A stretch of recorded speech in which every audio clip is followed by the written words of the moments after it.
Hello, this is Patrick.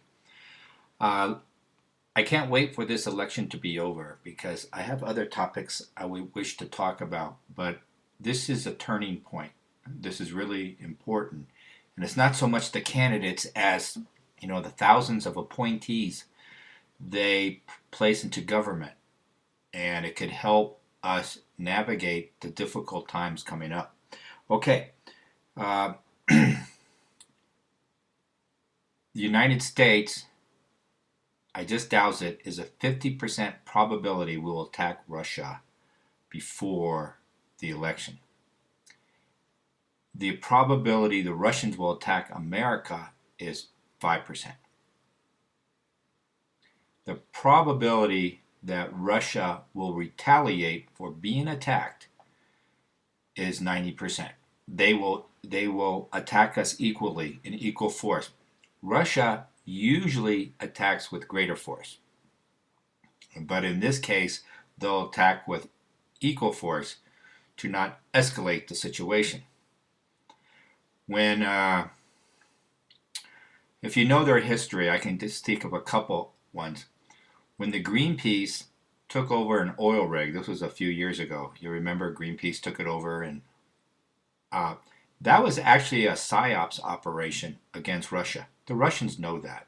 They know Greenpeace is mixed in with psyops, it's the Secret Service to shut down their oil production and prevent Russia from growing. That's what the British were doing. So they used Greenpeace to go in there and climb over it. So, a lot of these organizations, they have another purpose, and it's usually darker. But they hide. That's where you hide. Anyway, that's that. So Russia will retaliate with equal force. So if we attack, they will attack. If we use a nuke, they'll use a nuke. Well, we all know what they're going to nuke. If I was going to nuke the United States, well, everybody knows the target. All right, that's the way it is. Uh, what else was I going to say? The amount of drugs coming into the United States, heroin in particular, is just crushing us. That is part of the reason the Trump campaign wants to keep immigrants out. It's to turn off the heroin. He talks about it a little bit, but that's the primary. If you turn off the drugs, at least the young people have an opportunity to have a life. Drugs, to talk with and communicate with your higher conscious, your Christ consciousness, to be able to have that communication, you have to be drug free, alcohol free, addiction free to some extent. It's because over time, especially like alcohol, if you do a lot, it rips holes in your auric field and things, and then negative entities can come in and attach themselves. And so that's primarily it. It's really important that we don't use these ingredients for our awareness because they're short term, it's the short term awareness. And let's just look at that. So it's a 50% chance the United States, will attack, and then I will attack Russia. This is not justified. This is just made up stuff, all right? This whole saber rattling, Russia is the country showing restraint. We are the aggressor. Why are we the aggressor? Because the Obama regime, they're actors. They hired them off the street, the power structure, the cabal that runs this country. And they want the drugs to continue to come into the United States. They want to just demoralize the population completely.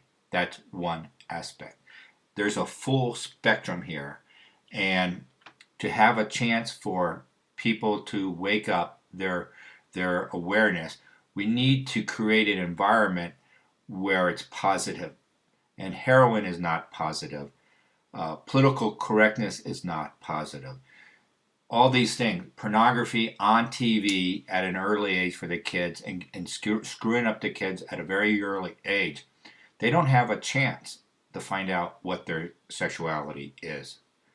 Because dark entities, through the political correctness, that crowd, and pornography is free speech. But talking about the way I'm talking about what Spirit wants, that's hate speech. So everything's turned upside down, and we have to go through a cleansing. If if they do steal this election from Trump, it's going to be really, really bad in the United States. This year coming up is a crash, morally, economically. People are going to be disillusioned. They're going to just flood more immigrants in, and there are going to be civil wars within the immigrant communities.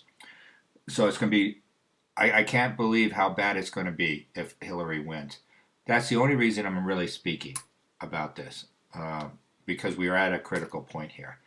And let's see how much, if Trump is elected, this is the amount of heroin coming in, is, I'm going to say 0. That's our benchmark. That's how I do it. So this is our benchmark. 10, 20, 30% over here on my right, and negative 10, negative 20. If Trump is elected, what will that do to the illegal import of heroin? All right, let's go. The illegal import of heroin.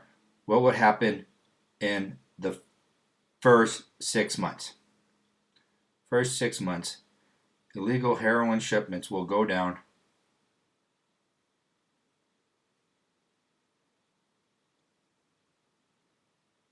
not much, 10%. How about the first year?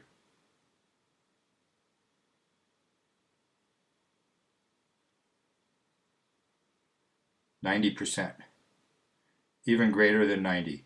90 and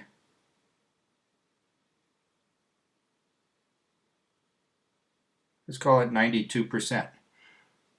So in a year, the illegal heroin will go down 92%. In 6 months, just 10%. That's interesting. It takes a while for these policies to be implemented. So that's great. That's great. That's really wonderful. And that's related to the legalization of marijuana. I would say most of my life I was probably for it. But what they're doing is they want to stone the generation so they can't figure out, because marijuana on a daily recreational use will separate you from your higher consciousness. And they see that a greater part of the population is moving in that direction. They see the government and Wall Street as totally corrupt. Wall Street is the primary, that is the core running the country. And it's not the oil industry. It's not the Hollywood. You know what I mean?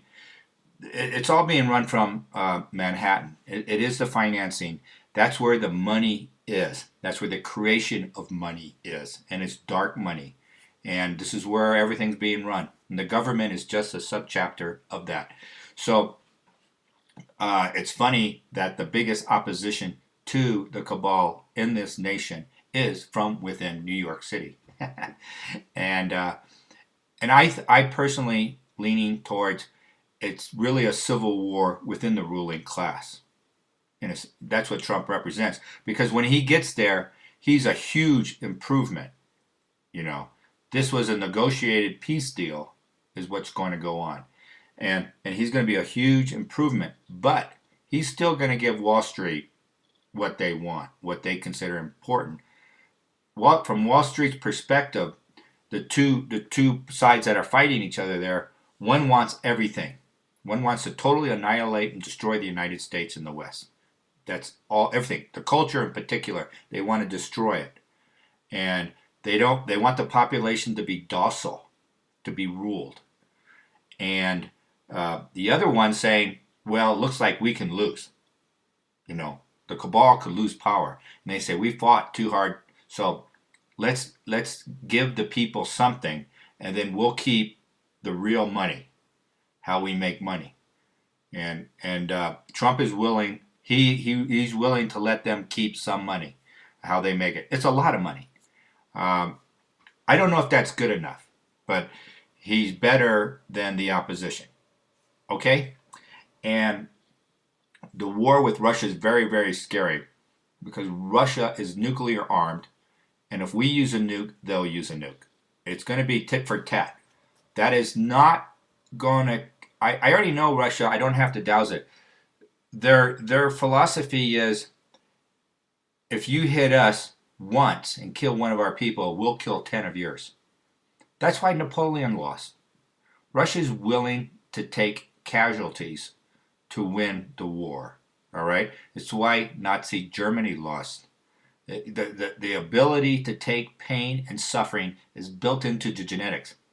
When the Somalis attacked a Russian frigate, when they were going back, they took Russian hostages. The Russians just went in there and killed all the Somalis instantly. Fast as they could get the boats there, they just did it and killed them. Went and got the village, killed a lot of people in the village. The Somalis never ever took another Russian frigate or freighter, excuse me, a freighter. Uh, so that's what we're dealing. We're dealing with a different people. Picking a fight is not rational. All they are doing is defending an elected government in the middle of a civil war. Syria is having a civil war is because outside players came in and pushed the civil war. And it's still a civil war. But that's for them to sit down and negotiate between the players. And until all sides sit down, the problem with ISIS is they're not Syrians. You know, they're Iraqis. Most of them are Iraqis, but they came from other places like Algeria and Tunisia, Turkey. I mean, they have that too. I don't know the exact makeup. It's not important. Most of them are foreigners. Well, they don't want peace. You know, they're just. But it's a Syrian people, and they don't want to break up their country. But maybe that's the way it's going to go. It's unfortunate because all outsiders did that. All right.